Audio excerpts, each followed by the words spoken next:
Aujourd'hui, on va vous parler des critères de qualité qui permettent de qualifier un diamant blanc. Ces critères sont au nombre de 4, ce que l'on appelle dans le métier les 4 C. C'est un anglicisme, hein.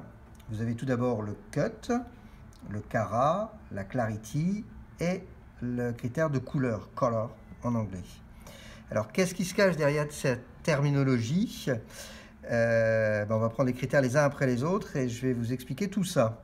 Déjà, le critère de carat, ça qualifie ce qui est le plus objectif dans un diamant, c'est son poids. Alors, le poids n'est pas exprimé en grammes, parce que le gramme serait une unité un peu importante par rapport à nos diamants, mais exprimé dans une unité que l'on appelle le carat. Un carat égale 0,20 g ou un cinquième de gramme. Pour la petite histoire, le terme carat vient de la graine de caroubier, qui dans l'Antiquité servait à peser des matières précieuses parce qu'elle avait la particularité de ne pas varier de poids en fonction des saisons. Alors, lorsque les diamants sont bien taillés, il y a une corrélation entre le poids et le diamètre. Par exemple, un diamant de 1 carat, lorsqu'il est bien taillé, a généralement un diamètre qui se balade aux alentours de 6,5 mm. Autre fait marquant concernant ce critère de poids, plus la pierre est lourde, plus elle est rare, et plus elle est rare, plus elle sera chère au carat. Donc ne pensez pas qu'un diamant de 2 carats vaut à qualité égale 2 pierres de 1 carat, il vaut au contraire beaucoup plus cher. L'évolution du prix est très exponentielle en fonction de ce critère de poids.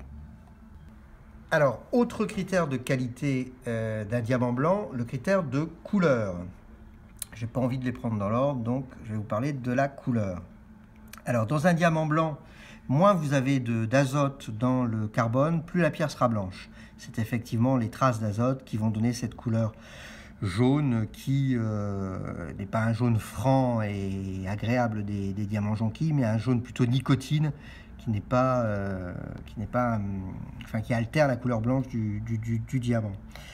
Ce critère de couleur est qualifié par une lettre. Ça va de la lettre D pour les couleurs les plus exceptionnelles. Alors pourquoi le D? Tout simplement parce que c'est le D de diamant, c'est une convention, jusqu'à Z. Dans le métier, on a l'habitude de dire qu'à partir de M, les pierres sont fortement teintées, donc de M à Z, vous avez des pierres fortement teintées. Pour les pierres les plus blanches, D et E sont des couleurs blancs exceptionnels. D, c'est blanc exceptionnel plus, E, c'est blanc exceptionnel. F et G, on est dans les blancs extra.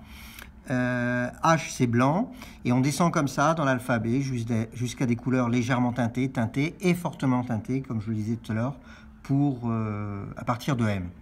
Alors le critère de couleur, c'est un critère absolument fondamental dans le diamant blanc. Il est évident que plus votre pierre sera blanche, plus elle attirera le regard, plus elle sera à nos yeux prisée. Alors, troisième critère de qualité du diamant blanc, le critère de clarity ou le critère de pureté en français dans le texte. Alors, le diamant, c'est du carbone qui a cristallisé très profondément dans le manteau terrestre, dans des conditions de température et de pression très très élevées. Et nécessairement, cet environnement a marqué plus ou moins la matière. Et à ce niveau-là, on fait le distinguo sur les pierres taillées entre la présence d'inclusions perceptibles à l'œil nu, ce que l'on appelle des piqûres, P1, P2 ou P3, ou à contrario, des inclusions qui ne sont perceptibles qu'au grossissement 10 fois, alors plus ou moins facilement. Donc SI2, SI1, ce sont des inclusions facilement perceptibles au grossissement 10 fois. VSI2 ou VSI1, des inclusions plus difficilement perceptibles au grossissement 10 fois. VVSI1, VVSI2, des inclusions difficilement perceptibles au grossissement 10 fois, et enfin des pierres parfaitement pures au grossissement 10 fois, ce que l'on appelle des pierres flawless. Alors, dernier critère qui permet de qualifier un diamant blanc, c'est le critère de taille ou le cut en anglais. Alors, ce n'est pas le critère le plus évoqué généralement, et pourtant c'est à nos yeux, aux yeux de la Compagnie des Gemmes, c'est l'un des critères, voire le critère le plus important. Alors, qu'est-ce que le critère de taille? Eh bien, il qualifie la qualité de taille de votre diamant, notamment au niveau de ses proportions. Alors, pour faire simple, le lapidaire qui a taillé la pierre peut être tenté de sortir des règles de bonne proportion, tout simplement pour faire une pierre plus lourde, pour faire du poids, pour faire une pierre plus lourde qu'elle ne serait si elle avait été taillée dans les critères de bonne proportion. Et ceci au détriment de son diamètre, de ses dimensions, parce qu'il est évident que si vous sortez des règles de bonne proportion pour faire une taille un peu plus épaisse, vous n'avez pas le bon diamètre pour votre pierre. Et au détriment, et ça c'est plus grave, je dirais, de sa brillance. Parce que si votre pierre n'est pas bien proportionnée, eh bien, elle va mal diffracter la lumière et elle va mal jouer, comme on dit dans le métier. Donc le critère de taille, qui est un critère très important au niveau du diamant blanc. Ces 4 critères sont qualifiés soit par la maison qui vous vend le certificat, mais nous invitons tous nos clients à exiger ce que l'on appelle des diamants certifiés, c'est-à-dire des diamants qui sont qualifiés à la fois par la maison qui commercialise la pierre, mais également par un laboratoire extérieur à cette maison.